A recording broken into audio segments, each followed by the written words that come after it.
I am in complete and utter disbelief right now at what I've just watched. And I know this is a neutral page, but I know a lot of my fans are Liverpool fans. What on earth did I just see?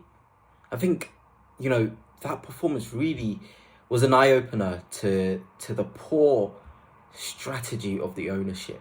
If that Premier League was a bit closer, and I'm taking away my Arsenal hat, I'm sure you guys will agree. Let's say the gap was 3, 4 points.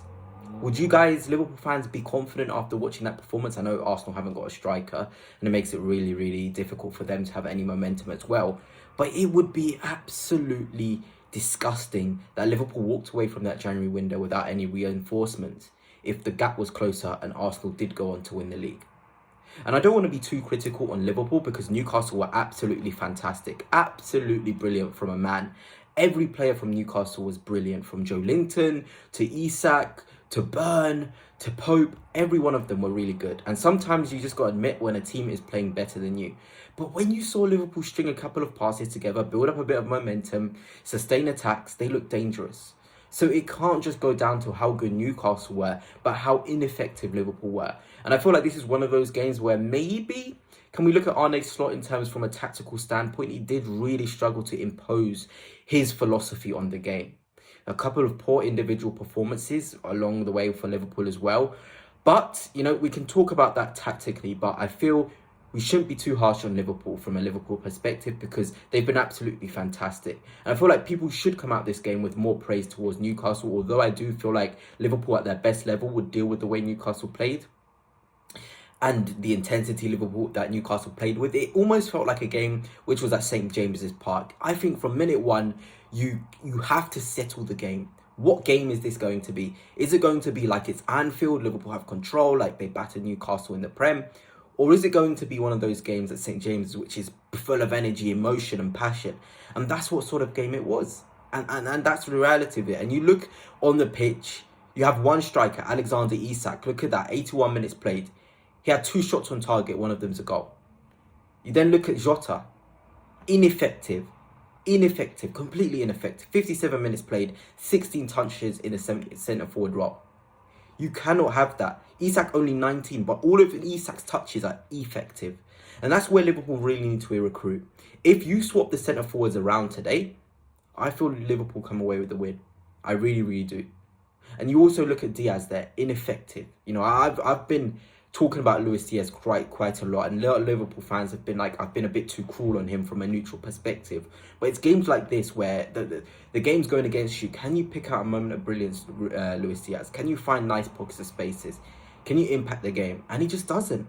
And when Mo Salah's going through a really tough period, who in the attacking zones is going to step up?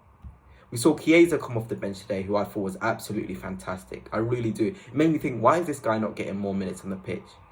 He was impactful. He was full of energy. He was full of passion. He was finding pockets. He was making runs in behind. Things Liverpool needed.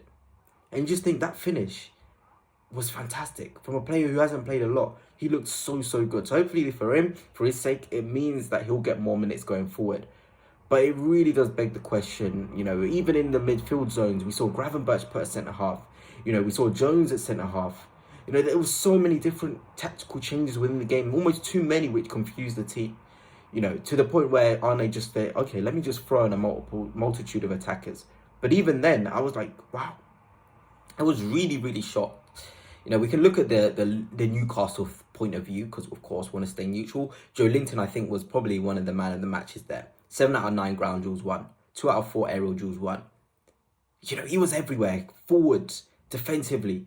He really showed what he's made of. And Joe Linton's a really talented footballer and somebody who I rate to a degree where maybe others don't see it, but I think he's a perfect 8. He can get you goals and get into the box. He can be defensive as well. You look at Tonali as well. He was brilliant. Bruno Guimaraes as well. This game was only going to be won and lost in the midfield battle and in the forward line. Both defenses are really strong. Of course, we saw Virgil van Dijk, Konate were pretty solid until that corner kick goal. That can happen. McAllister marking down Burn. But in a defensive sense, both teams were pretty strong. So you then look at your midfield and your attack. To a man today, Bruno Guimaraes, fantastic. Tonali, said it. Joe Linton said it as well. You're looking at Gravenberch, looking very leggy, looking tired. And he's allowed. He's played so many minutes, so many. Same with McAllister. You're looking at that bench. Who can come on? Okay, Curtis Jones can come and impact. Harvey Elliott, I thought, was probably Liverpool's best player. I really do. I love Harvey Elliott. I love the way he plays the game. The way he comes on. The way he's authoritative. The line-breaking passes. That's what you want to be seeing from somebody coming off the bench. Him and Chiesa. Top stuff off from the bench. But it wasn't enough for Liverpool today. And we look at the game. It's not even like Liverpool were probing and getting shots off. Yes, they had more of the ball. Newcastle had 17 shots, 3 big chances. Liverpool's goalkeeper had to make 4 saves. Could have been 3 or 4-0, to be honest, before Liverpool scored. Looking at the amount of tackles, Newcastle with more. You know, they were forcing the issue. It was almost like Newcastle were Liverpool today in the way they played, with the intensity, the heart, the desire. You know, Liverpool don't lose finals. I was really shocked. Watching that game. By every passing minute, I was like, this can't be the same Arne Slot's Liverpool. The team which has been rolling people over. This week has been really tough for them. And I feel like it's needed, though. It really is needed. They need a week like this to sort of regroup, see where they are. The gaps in the squad is pretty evident, I think, for Liverpool. Left back needs upgrading.